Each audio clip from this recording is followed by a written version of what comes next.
Welcome to MMAPlay365. I'm Newsome and I'm here to give you the Base AI recap from last weekend at UFC Vegas 54. Now last weekend again there was a mixture of some good predictions, some winning predictions, and some that I was a little bit surprised about as well. But then the surprise on the negative side as well, as there was a couple of fighters I thought that the prediction software would pick up a little bit better. But overall, like I said, there was a good mixture and there was definitely another hidden gem as well, which I will run through right now. So the hidden gem, jumping straight into it, Ryan Spann versus E1 Cutelaba. So the co-main event, E1 Cutelaba was around a -200 favourite. The AI had Ryan Spann winning the fight at 54%, which puts him as a slight favourite at -117, but he wasn't. You could have had Ryan Spann for around +200, a 2-to-1 underdog. So straight away there's value there. But of course, you know what's happening here. We're going to break it down even further. Ryan Spann via submission,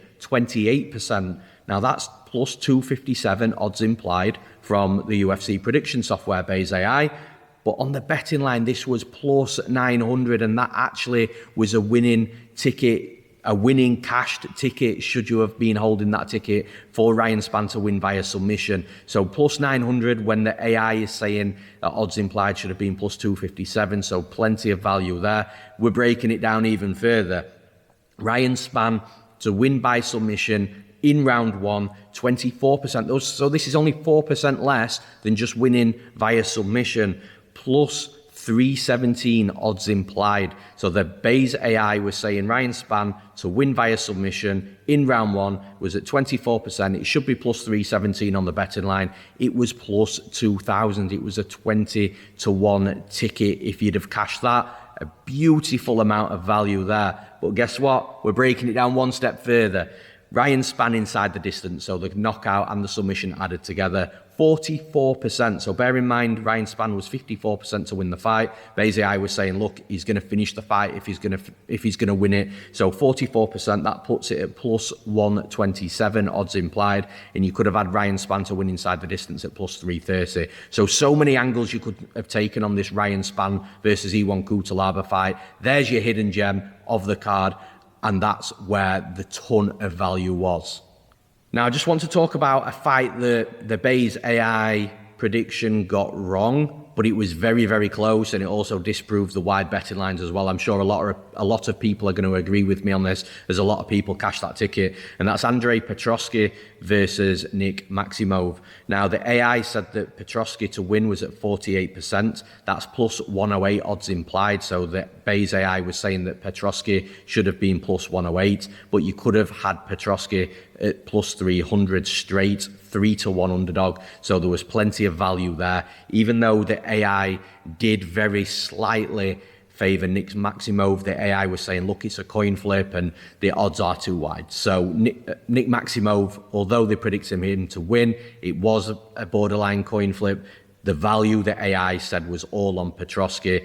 And like I said, there was plenty of value there on the money line. Like I said, a lot of people did cash that ticket at around +300. So that was a very sharp bet. And the Base AI was saying that that was the side as well. So even though it didn't get it right, definitely the value side. Now, just staying on the Base AI's not so great predictions in regards to getting the predictions wrong. The couple of bad losses that I'm going to talk about this week, the ones that I definitely didn't agree with pre-fight, and you know that materialized on the nights as well. The first one, Amanda Ribas, was actually the Base AI dog of the week. It's 60%. Base AI said that Amanda Ribas wins this fight. That puts it at around -150 odds implied, but it just didn't play out like that. Sure, the fight was close. I agree, it was completely close, and it was to the point where it was a split decision, so the AI might have, on another night, you know, got that one right. But my personal opinion is Chookagian took that fight. Yes, it was close, but I think, in my eyes anyway, it was a clear 29-28 from Chookagian's perspective. So again, 60% was just too high for Amanda Ribas against a fighter that, in Chookagian, that's fought at the top of the division for years and is a bit of a decision queen. So that's one that I was a little bit surprised about seeing the predictions pre-fight. And then the other one that I'm going to talk about, Jake Hadley.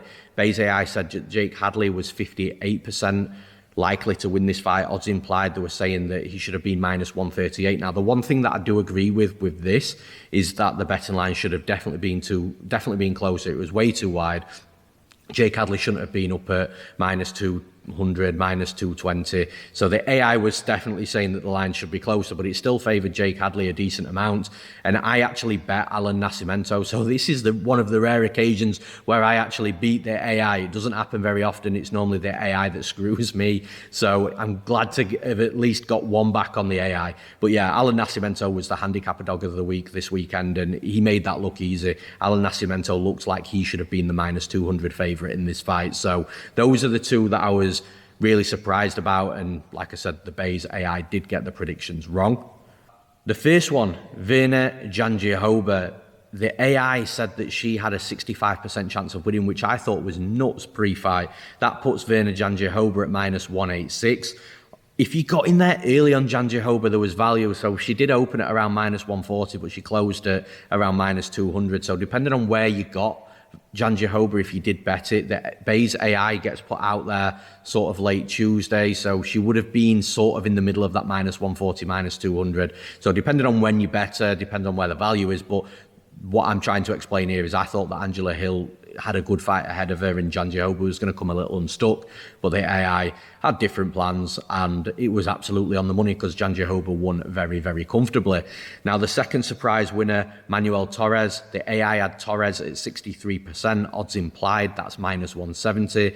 Torres closed at around -125, so there was value definitely on the Manuel Torres side, but the AI was very high on Torres, even though, again, I thought that Camacho had a good fight ahead of him here against a Dana White Contender Series fighter, that, again, we've seen it a million times where the Contender Series fighter comes in and fights the veteran that's not on great form, and then you see a big discrepancy in veteranship and skill set and ability, but that wasn't the case. Manuel Torres absolutely put it on Camacho and finished him in round one. The AI knew all about that. Again, I didn't have the fight going down that way, but at 63% with value there as well. Another great job by Bayes AI. And that's all for the Bayes AI recap. We'll be back next weekend recapping UFC Vegas 55. As always, I'm excited to see the predictions for this week once again. I'm Newsome. Thanks for listening. We'll see you again next week.